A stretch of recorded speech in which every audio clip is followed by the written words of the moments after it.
जय जगन्नाथ जय श्री राधे जय गुरु। छंदा चरण छंदा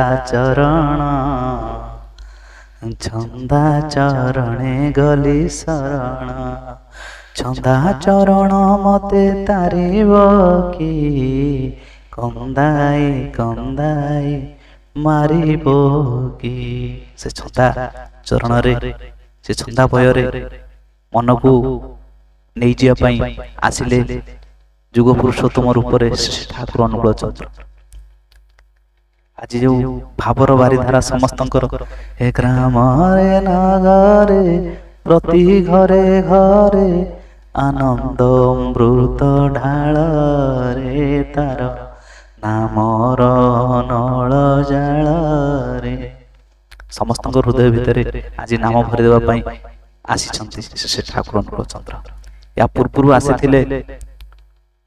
रामकृष्ण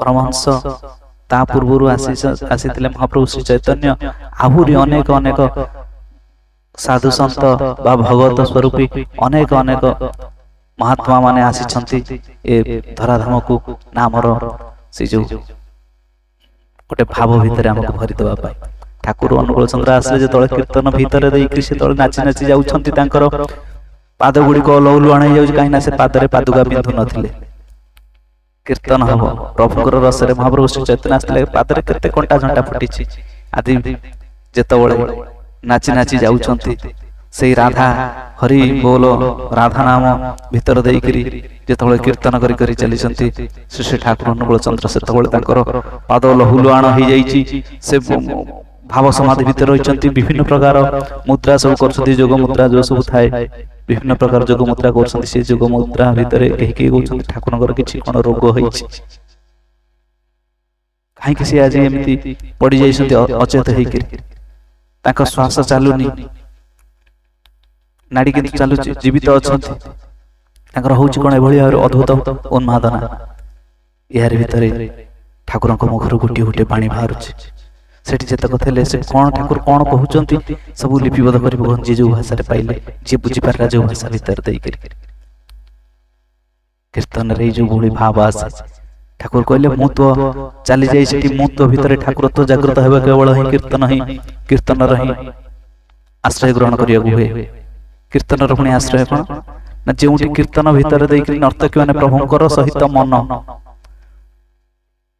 मन मन चैतन्य जो कहंती प्रभु को समर्पण कर दे प्रभुंकर नाम रे नाम ध्वनि भीतर दे नाची उठिबे तळे प्राण से तळे ठाकुर तो जागृत होई छी केते सुंदरिया कथा अति सहज सरल भाव रे निज भीतर से जो ठाकुर प्रति भलो पाइबा बोधटा केवली पर आसीओ ना कीर्तन माध्यम रे कीर्तन आय सदा हरि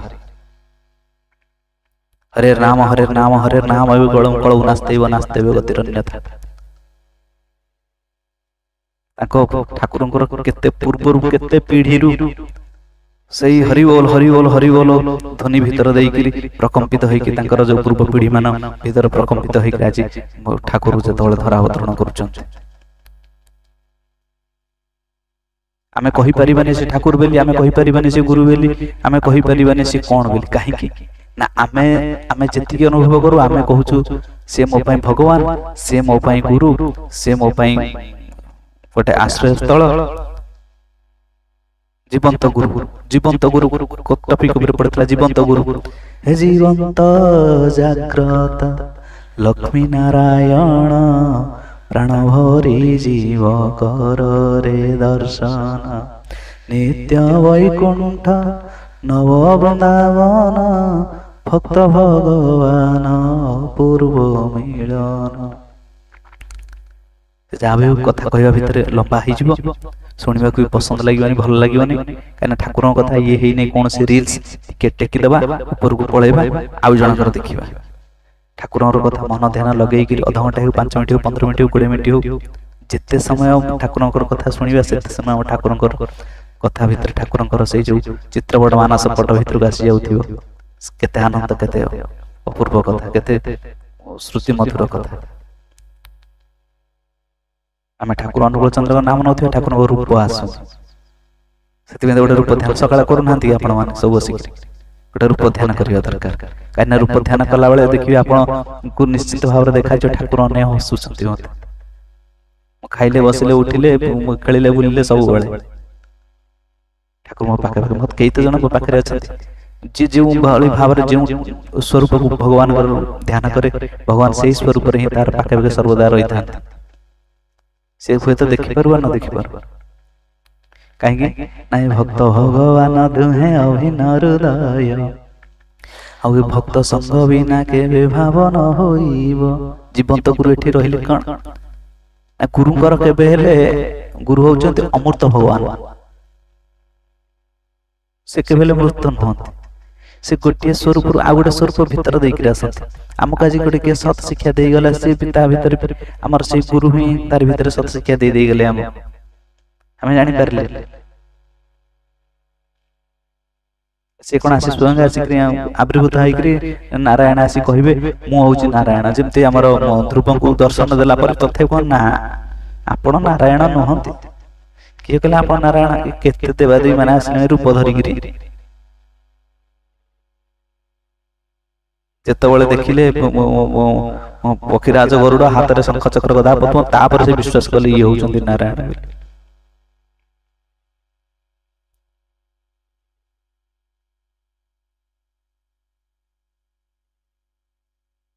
प्रहलाद को जिते ब्रह्मा कहले ये होउचंदी भगवान बोली से प्रहलाद विश्वास कले ना ये होउचंदी प्रहलाद जो भगवान बोली प्रहलाद विश्वास कले नल ता पूर्व से जान नथले कहीं ना से शांत स्वरूप देखिथिले शंख चक्र गदा पद्म रूप से जो नृसिंह अवतार को देखी नथिले भय पाई जाइछन्ति तो हमको ठाकुर क्यों बोली क्यों रूप रे क्यों बेसरे आसिक गोटे शिक्षा दे दे जिवे हमको विपाक पथे हाथ धरी जे चालिबा कायदा जणाई दिए ताको ही जान गुरु बोली अभय पथे से ही तो अभय पत्र किए नब केवल ही गुरु नहीं पारे आ गुरु को व्यतीत आउ के नहीं पारे गुरु ग्रहण करिया माने खंडाधार चलिया सहित समान नाम गुरुदेव जा कहते नीति नियम निष्ठा भीतर देख जीवा दरकार आपण जोठी दीक्षा नियंतु ना काहे ना गुरु विभिन्न रूप रे विभिन्न भाव रे रहिछन्ति कृष्ण बंदे जगत गुरु भगवान समस्त भीतर रही कि से गुरु रूप रे ही हमको नाम रो शिक्षा दियंती रूप ध्यान करिवार शिक्षा दियंती हमको सत्मार्ग रे प्रेरित होवार शिक्षा दियंती आगे किसी आप जाऊँच आगे किसी गोटे विपद अच्छे गोटे किए जड़े आसी हाथ देखुची रही आग को जाओनी आगे रास्ता भुशुड़ी पड़ी कि एक्सीडेंट जाओनी तुम एपट पटे जाओ से किए आसी देखा ता भीतर किए कहला केते लोक तो असंत के ता काहे कथा सुनंती काहे कि से लोक हाथ अटकेला हमको एपट जियो कहला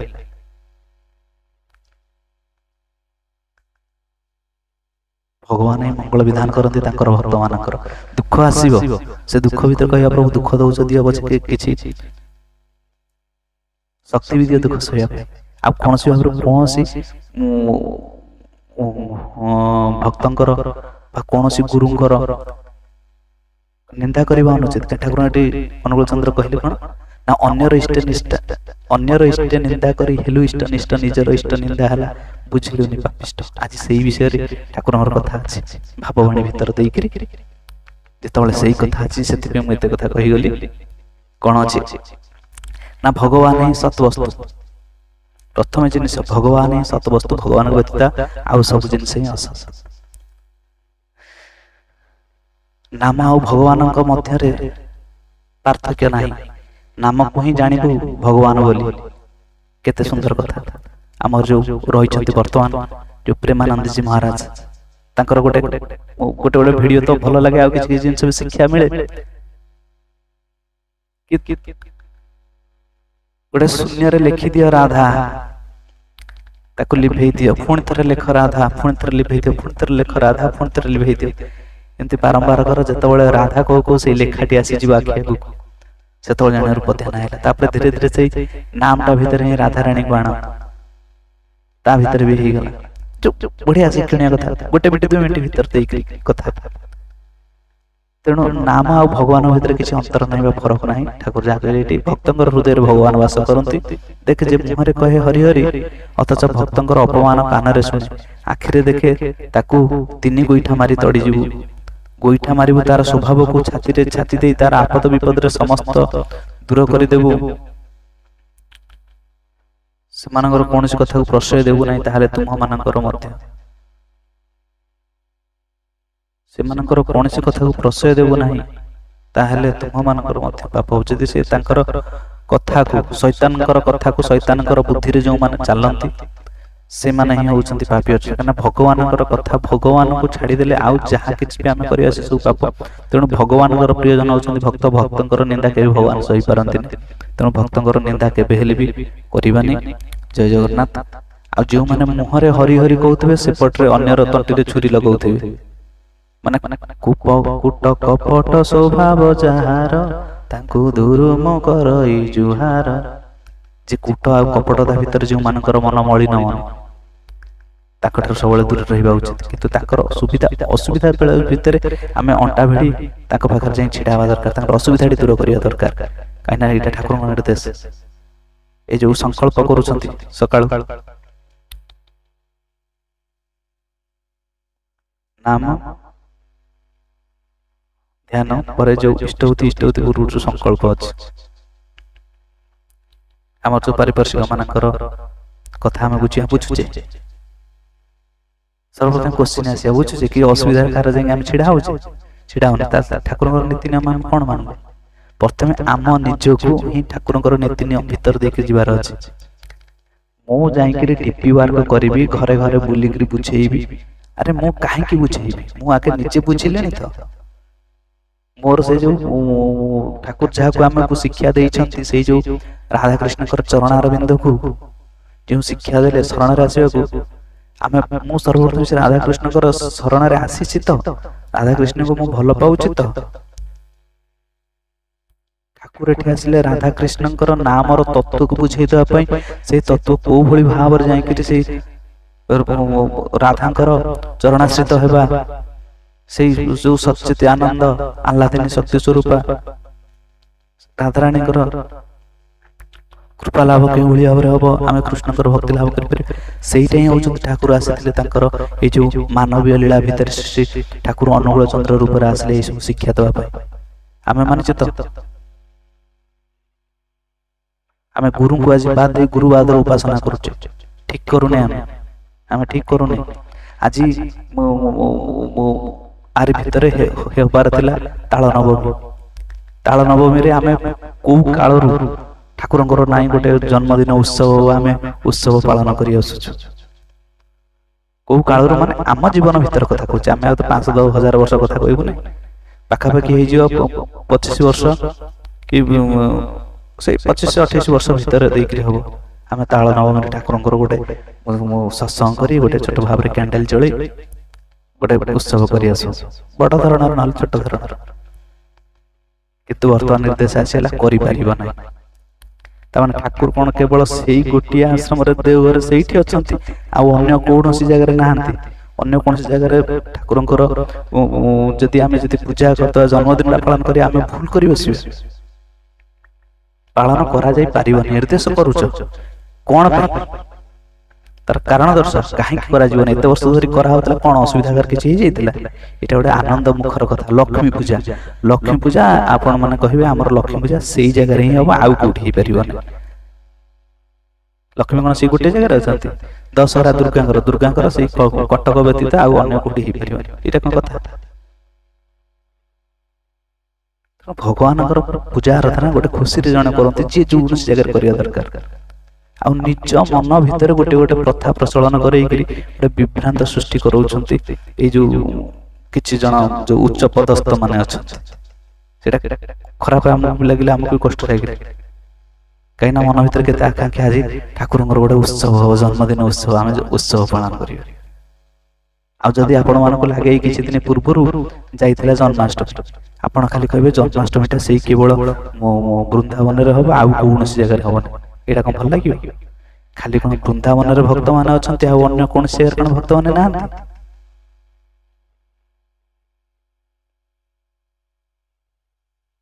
ରଥଯାତ୍ରା ହବ କେବଳ ପୁରୀରେ, ଆଉ କଣ ଏଇଠି ଯୋଉ ଆମେ ସବୁ ଜଗନ୍ନାଥ ମନ୍ଦିର ଯୋଉ ଅଛନ୍ତି ରଥଯାତ୍ରା ହଉଛି, ସିଏ କଣ ବନ୍ଦ ହେଇଯିବ? ସିଏ କଣ କରାହବନି? ସବୁ ଭକ୍ତ କଣ ପୁରୀ ଯାଇପାରୁଛନ୍ତି, ପ୍ରଭୁଙ୍କୁ ଦର୍ଶନ କରିପାରୁଛନ୍ତି? ଅଯଥାରେ ବୃଥା ନୀତି ନିୟମ କାହିଁକି ପ୍ରଚଳନ କରୁଛନ୍ତି ସେ ବି ଭଗବାନ ଜାଣନ୍ତି।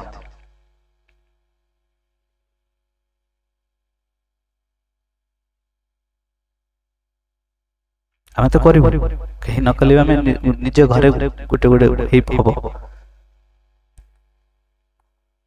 ଯଦି ମୁଁ ନିଜ ଗାଁରେ ଥାନ୍ତି ବି କରାହେଇଥାନ୍ତା, ଶୋଷଣଟେ କରାହେଇଥାନ୍ତା ନିଶ୍ଚିତ ଭାବରେ। କିଏ କହିଦବ ତମେ ତମ ବାପାଙ୍କୁ ମଉସା ଡାକ, ଆପଣ ମାନେ ଡାକିବେ ମଉସା ବୋଲି ଡାକିବେ, କାହିଁକି ଡାକିବେ? ଆରେ ଛୁଆ ବେଳୁ ପୁରା ମା ଶିଖେଇଛି ଆକୁ ଡାକେ ବାପା ବୋଲି, ସେ କଣ ବାପାକୁ କଣ କେବେ କିଏ ମଉସା ଡାକିଲା? ଆମେ ଠାକୁରଙ୍କର ଦୀକ୍ଷିତ, ତେଣୁ ଆମେ ତାଙ୍କରି କଥା ହିଁ କେବଳ ମାନିବୁ। ଆଉ କେତେ ଯିଏ ଯାହା କହିଲେ ଶୁଣିବାର ନାହିଁ। ଆଉ ଅନ୍ୟମାନଙ୍କର ହଜାର ଭୁଲ ଥିବ, ଆର୍ଗୁମେଣ୍ଟ ଭିତରୁ ଯିବା।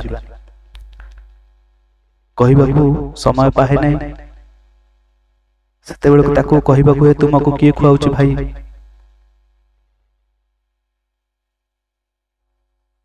ପୂର୍ବ କଥାଟା ବୋଧେ କହିଦେଲି। ଆଚ୍ଛା, ଦିନେ କାହିଁକିରେ ଆସ ଆସ ସମସ୍ତେ ଚାଲି ଆସ, ସଙ୍ଗେ ସଙ୍ଗେ ଜାହାଜ ପରି ହୃଦୟ ନେଇ ଭାସି ଉଠି ପଡ଼ିବ ଯେ ଯେଉଁ ଧର୍ମ ଭଜନା କାହିଁକି ସମସ୍ତେ ଏକକୁ ହିଁ ଚାହାନ୍ତି। ତେଣୁ ଭଗବାନ କହିଛନ୍ତି ଯେ ଯଥାମାଂ ପ୍ରପଦ୍ୟନ୍ତେ ତାଂ ତଥୈବ ଭଜାମ୍ୟହମ୍। ଡାଉଟ୍ କ୍ଲିୟର ଅଛି? ଯେ ଯେଉଁ ଧର୍ମ ଭଜନା କାହିଁକି ସମସ୍ତେ ଏକକୁ ହିଁ ଭଜନ କରନ୍ତି। କିଏ ନିରାକାର ନିର୍ବିକାର ଶୂନ୍ୟ ପରମ ବ୍ରହ୍ମକୁ ଧ୍ୟାନ କରେ, ତ କିଏ ସାକାର ସ୍ୱରୂପୀ ଭଗବାନଙ୍କ ବିଭିନ୍ନ ସ୍ୱରୂପକୁ ହିଁ ଧ୍ୟାନ କରନ୍ତି।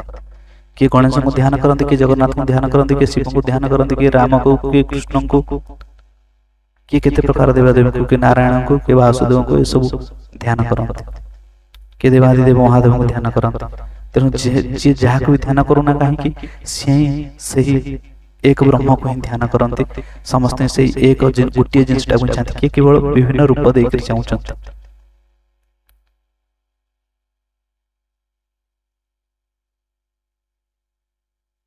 ତେଣୁ କେବଳ ଯେ ଆମ ଯୋଉ ଧର୍ମ ଭିତର ଦେଇକରି ଆମେ କଣ କରୁଛେ ନା ବାନ୍ଧି ହେଇ ପଡୁଛେ। କୂପ ମଣ୍ଡୁକ ବା କୂଅ ବେଙ୍ଗ, ଆର ଭିତରେ ଯେତିକି ଜିନିଷ ଅଛି ଆମେ ସେତିକି ଜିନିଷ ଜାଣିଲେ, ବାହାର ଜିନିଷ କିଛି ଜାଣିବାକୁ ଚେଷ୍ଟା କଲେ।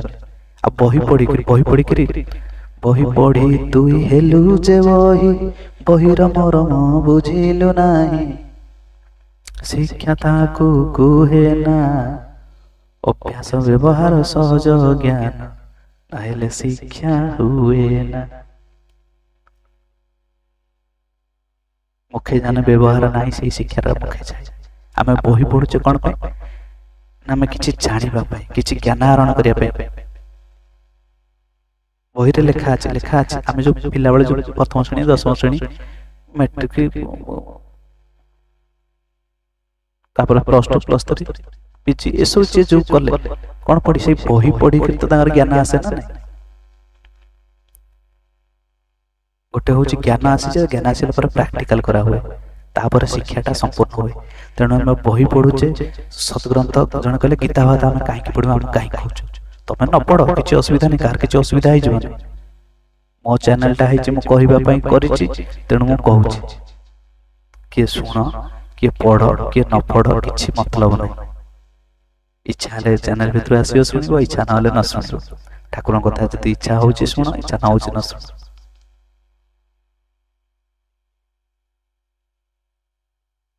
ଯାହାକୁ ଜ୍ୱର ହେଇଛି ସେ ତ ମେଡିସିନ ଖାଇବ ନା, ତା ପାଇଁ କଣ ତା ଅନ୍ୟମାନେ କଣ ଖାଇଲେ ତା ରୋଗ ଭଲ ହବ କି? ମତେ ତ ଗୋଟେ ରୋଗ ହେଇଛି, ମୁଁ ତ ମେଡିସିନ ଖାଇବି, ମୋ ପରିବାର ଲୋକ ଖାଇଲେ ଭଲ ହବ କି? ମତେ ଭୋକ କରୁଛି, ମତେ ଛାଡିଦେଇ ଅନ୍ୟମାନେ ଖାଇଲେ ମୋ ପେଟ ଫୁଲିଯିବ। ତେଣୁ ଆଜି ଆମେ ଅଜ୍ଞାନ ଅନ୍ଧକାର ଭିତରେ ଅଛେ। ତେଣୁ ଜ୍ଞାନର ଚକ୍ଷୁ ଯୋଉ ଠାକୁରଙ୍କର ଗୋଟେ ଗୋଟେ ଲେଖା, ଠାକୁର କାହିଁ କହିଲେ ହୋଲି ବୁକଟା ପ୍ରଦାନ କରିଦେ, ଯେ ମୋ ପାଖକୁ ଆସିବାକୁ ଚାହୁଁଛି ତାକୁ ଦେ, ଅନ୍ତର ଖୋଲି ତାକୁ ସ୍ୱାଗତ କର। କାହିଁକି କହିଛନ୍ତି? ଭିତରେ ବହୁତ ମର୍ମ ଜିନିଷ କଥା ଅଛି, ବୁଝିବାର ଆବଶ୍ୟକତା ଅଛି। ଆଉ ମିଛରେ ପ୍ରତାରଣା ଛଳନା କରିକିରି ସତମ ବେଶୀଟାକୁ କହିଲେ ନା, ଅରୁଆ ଖାଇଗରୁଆ ପିନ୍ଧି ମିଛି ମିଛିକା ସନ୍ନ୍ୟାସ ମାନେ ସନ୍ନ୍ୟାସୀ ସାଜିବାକୁ ଚେଷ୍ଟା କରୁନି, ସନ୍ନ୍ୟାସୀ ହେବାକୁ ଚେଷ୍ଟା କର। ସନ୍ନ୍ୟାସୀ ମାନେ ସତରେ ନ୍ୟାସ, ପ୍ରଭୁଙ୍କ ପାଖରେ ଯାହାର ଅଖଣ୍ଡ ବିଶ୍ୱାସ, ଅଖଣ୍ଡ ଭକ୍ତି ଅଛି, ସେଇ ଯୋଉ ରାଧାକୃଷ୍ଣଙ୍କ ଚରଣ ପଦ୍ମକୁ ହିଁ ଧ୍ୟାନ କର। ମନ୍ତ୍ର ବୋଲା ହଉଛି ନା,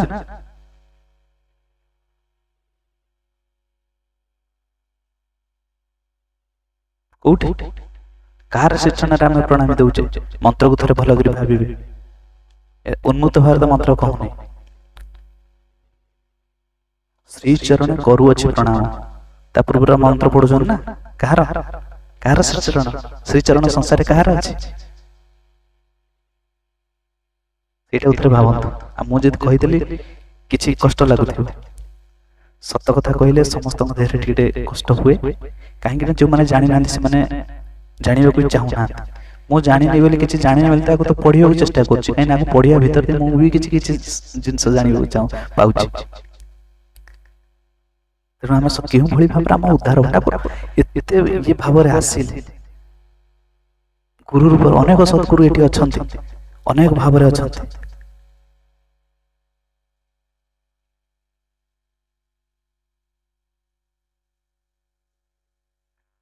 ଆଉ ଆମେ ରୀତିକିଙ୍କର ନିଜ ଲୋକ, ଆମେ ବଜାରରେ ଖାଇଲା ବେଳକୁ ଗୁପଚୁପ ଖାଇବୁ, କିନ୍ତୁ ଆମେ ରୀତିକି ମାନଙ୍କୁ ଯଦି ଅନ୍ନ ସେଠି ଅନ୍ୟ ଜାତିରେ ଖାଇବୁ। କିନ୍ତୁ ଯଦି ସ୍ୱସ୍ଥ ନେଇଛୁ ଆମେ ଅମକ ରୀତିକି, ଆମେ ବଜାରରେ ଯାଇ ଗୁପଚୁପ ଖାଇଲା ବେଳକୁ ଖାଇବୁ, ସେଠି ପିଆଜ ରସୁଣ ପଡିଥିବ। ବଜାରରେ ଯାଇକି ଯୋଉ ଖାଇଦଉଛେ କଣ ସେ ଦୋସା ଫୋସା ଏସବୁ ମିଲ୍ ଫିଲ୍ ଯେତେବେଳେ ଭୋକ କରୁଛି ଯାଇକି ଖାଇଦେଇ ଆସୁଛେ, ସେଠି କଣ ବ୍ରାହ୍ମଣ ପରିଚିତ ହଉଛି? ବଡ ବଡ ହୋଟେଲ, ଆନନ୍ଦ ବଜାର, ଅମକ ସମକ ସବୁ ବିଭିନ୍ନ ହୋଟେଲ ଅଛି, ସେଠି କଣ ବ୍ରାହ୍ମଣ ପରିଚିତ ହଉଛି? ସେଠି ତ ଅନ୍ନ ପୁଣି ଖାଇଦଉଛେ, ବ୍ରାହ୍ମଣ ପରିଚିତ ହଉଛି। ଆଉ ଯଦି ଜଣେ ଗୁରୁ ଭାଇଟେ ପରସି ଦେଲା ଅନ୍ନ, ତାହେଲେ ମାରା ହେଇଯାଉଛି। ଏତିକି ମନେ ରଖିଥାନ୍ତି। ଠାକୁରଙ୍କ ପ୍ରସାଦ ଯଦି ଭୋଗ ଲାଗିଥାଏ, ଯଦି ସେ ପ୍ରସାଦ ଭୋଗ ଲାଗିଥାଏ ପ୍ରଭୁଙ୍କ ନିକଟରେ, ସେ କେବେ ହେଲେ ଛୁଆଁ ହୁଏ। ଆପଣ ଯେତେ ବଡ ରୀତି ହୁଅନ୍ତୁ, ସ୍ୱସ୍ତନୀ ହୁଅନ୍ତୁ କିମ୍ବା ସାଧୁ ସନ୍ଥ ସନ୍ନ୍ୟାସ ହୁଅନ୍ତୁ ନା କାହିଁକି, ଯେ ପର୍ଯ୍ୟନ୍ତ ଗୋଟିଏ ଜିନିଷ ଭୋଗ ଲାଗିଲା ପ୍ରଭୁଙ୍କ ପାଖରେ, ସେ ମାରା ହୁଏନି। ଯଦି ଭୋଗ ନ ଲାଗିଥାଏ ତାକୁ ଗ୍ରହଣ କରିବା ବି ଅନୁଚିତ। ସେ ଖାଦ୍ୟ ଗ୍ରହଣ କରିବା ବି ଅନୁଚିତ। କାହିଁକି ନା ସ୍ୱସ୍ତନୀ ସଦାଚାର ଭିତରେ ଦେଇକି ସେମାନେ ରହୁଛନ୍ତି। ଯୋଉ ଖାଦ୍ୟ ପ୍ରଭୁଙ୍କ ପାଖରେ ଭୋଗ ହୋଇନି, ସେ ଖାଦ୍ୟକୁ ଗ୍ରହଣ କରିବା ବି ତାଙ୍କ ପକ୍ଷେ ଅନୁଚିତ। ଆମେ ଯାହା ଖାଇବା ପ୍ରଭୁଙ୍କ ନିକଟରେ ସମର୍ପଣ କରି ଖାଇବା ଉଚିତ। ଆମେ ସମର୍ପଣ କରୁଛେ, ତାହେଲେ ନୀତି ନିୟମ ଭିତରେ କଣ ରହିଲେ? ଖାଇବା ପାଖରୁ ଅଧାରୁ ଉଠିକି ପଳଉଛନ୍ତି, ଆଉ ଗୋଟେ କିଏ ବାଢିଦେଲା।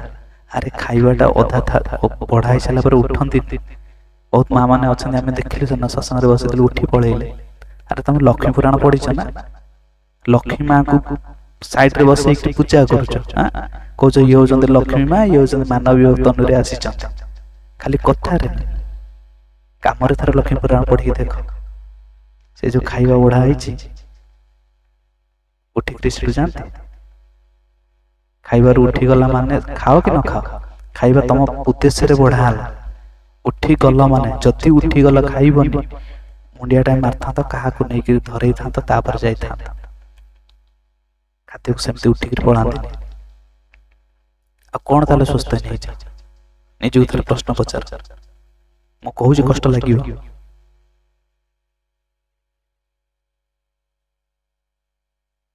ହୁଅ ତୁ ଯୋଗୀ, ହୁଅ ତୁ ଜ୍ଞାନୀ, ଗୋସାଇଁ ଗୋବିନ୍ଦ ଯାହା ବି ହୁଅ, ଯୋଜନ ଯାଜନ ଇଷ୍ଟ ପ୍ରତି ନ କରିଲେ ତମେ କିଛି। ଯୋଜନା ଜାଣିବା, ତା ଭିତରେ ହଉଛି ଯାଜନ, ହଉଛି ବୁଝେଇବା। ଆଗେ ନିଜେ କରିବା, କରିବା ହିଁ ପାଇବାର ଜନନୀ। ଆମେ ତ କରୁନି, ଆମେ କେବଳ ଶୁଖିଲାଟାରେ ସନ୍ନ୍ୟାସୀ କଣ ବସି ପଇଲେ, ଧଳା ଲୁଗା ପିନ୍ଧି ପକେଇଲେ, ସ୍ୱସ୍ଥ ନେଇଗଲେ। ଛାଗୁଲେଇକି ମୁଁ କାହାକୁ କହୁନି, ବ୍ୟଙ୍ଗ କରି କାହାକୁ କହୁନି।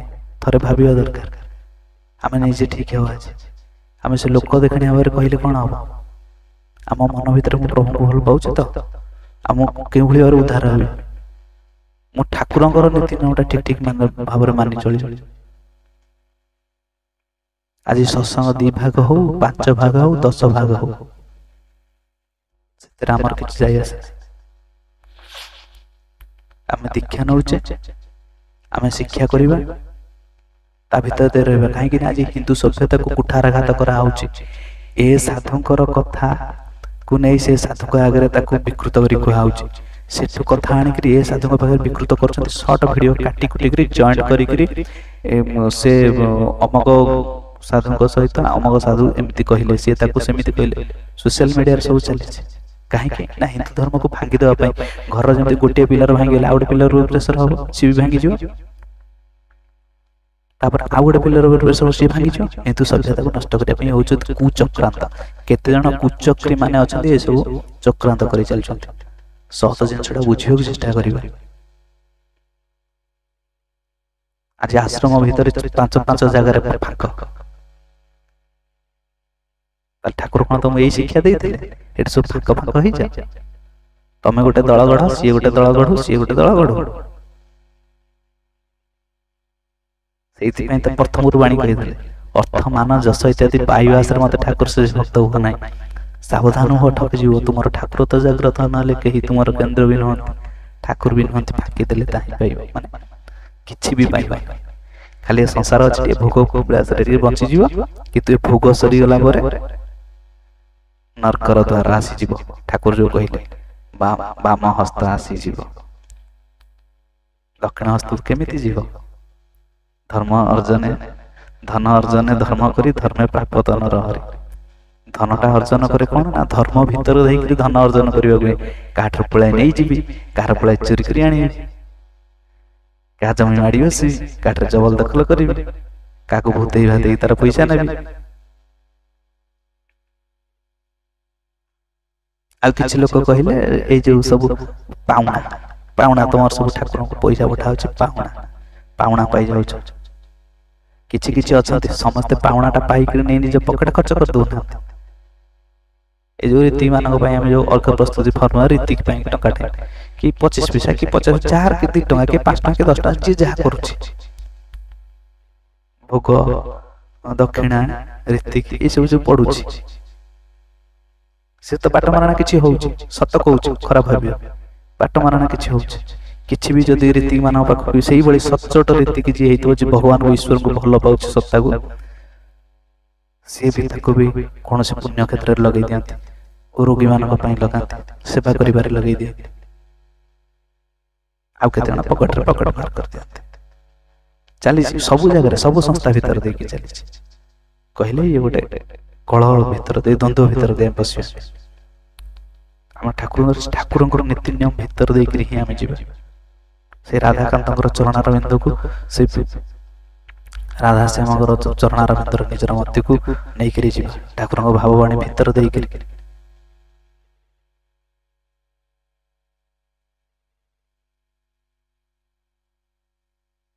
आज मंदिर को आम जाऊे केबे हेले कौन पाई जाऊे ना प्रभु मत कि दियो मुझे असुविधा पड़ी प्रभु मत दियो देही मांग देही मांग देही मांग आ पूर्व कथा जहाँ आलोचना है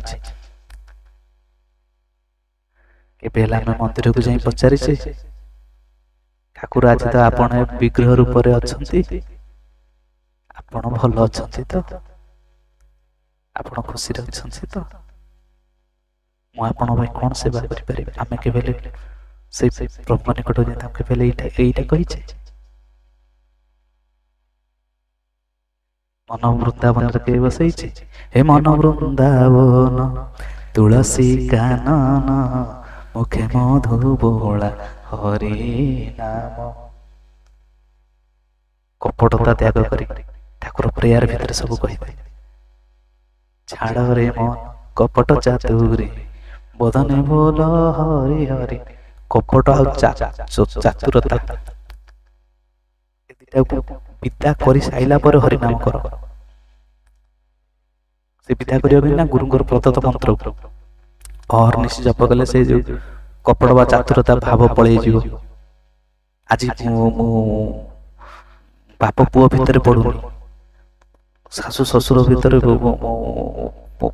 पडुनी पुओ भंगर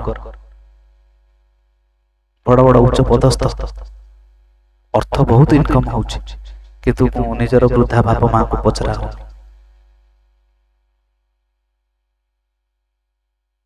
पैसा खाली पठाई देले बुढ़ा बापाटा हाथ रे रोसई करी खाई दबो ତାଙ୍କ ପାଖରେ ରୁହ, ନହେଲେ ତାକୁ ନେଇ ପାଖରେ ରଖ, ଯାହାହେଲେ ଗୋଟେ କରିବାକୁ ହୁଏ। ଆଉ ଆମେ ଯେମିତି କରିବା, ଆମ କର୍ମ ଯେମିତି କରିବା, ଆମକୁ ଫଳଟା ବି ସେଇଭଳି ଭାବରେ ମିଳିବ। ଫଳ ଫଳ କଣ ମିଳିବ ଅଳ୍ପ କି? ଧାନ ଯଦି ସେରେ ବୁଣୁଛେ, ତାହେଲେ ଧାନ ଅମଳ କରୁଛେ ଆଜ୍ଞା ବସ୍ତାଏ। ସେଇଠି ବୁଝିବା ଦରକାର, ଆମେ ଯଦି ଏତିକି ଭୁଲ କରୁଛେ, ଆମେ ଶାସ୍ତି ଭୋଗିବା ପାଇଁ, ଏତେ ଶାସ୍ତି ଭୋଗିବା ପାଇଁ ରେଡି ହେଇଥିବା ଦରକାର।